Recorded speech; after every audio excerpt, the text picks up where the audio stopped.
Menurut Bu Ana sendiri, sebenarnya apa sih arti menjadi ibu yang hadir untuk seorang working mom? Nah, ini topik yang menurutku sangat menarik banget ya, Mhm, karena kayak menjadi seorang working mom aja, menanggung rasa bersalahnya aja itu udah lain cerita nih istilahnya. Nah, ketika kita bicara tentang relasi dengan anak, terus tadi nih kita juga nanya tentang bagaimana sih ibu yang hadir di kacamatanya working mom ini, itu kalau kita melihat dari kacamata yang kurang tepat, rasa bersalah kita tuh kayak akan berkali-kali lipat, mhm. ya nggak sih?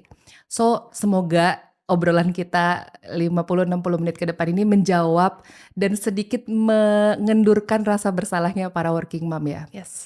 Kalau menurut aku pribadi, as a working mom juga Mhm, gitu ya, hadir buat anak itu nggak bicara tentang hadir secara fisik.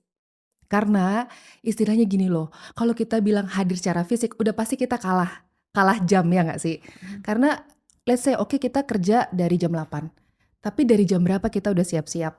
Dari jam berapa kita udah harus berangkat?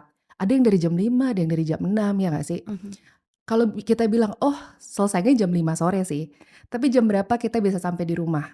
Bisa di atas jam 7 kadang-kadang. Jadi kalau ngomongin hadir itu secara durasi atau fisik, udah pasti kita kalah lah, udah pasti itu kebutuhan yang sangat sulit untuk kita penuhi.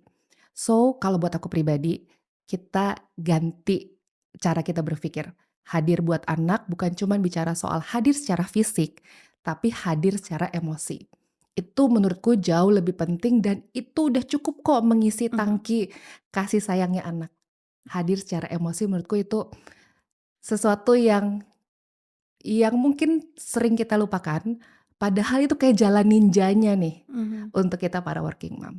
mhm. Jadi kehadiran tuh sebenarnya bukan soal durasinya ya, bukan Betul, soal berapa lamanya, betul, tapi tentang bagaimana betul. cara kita hadir.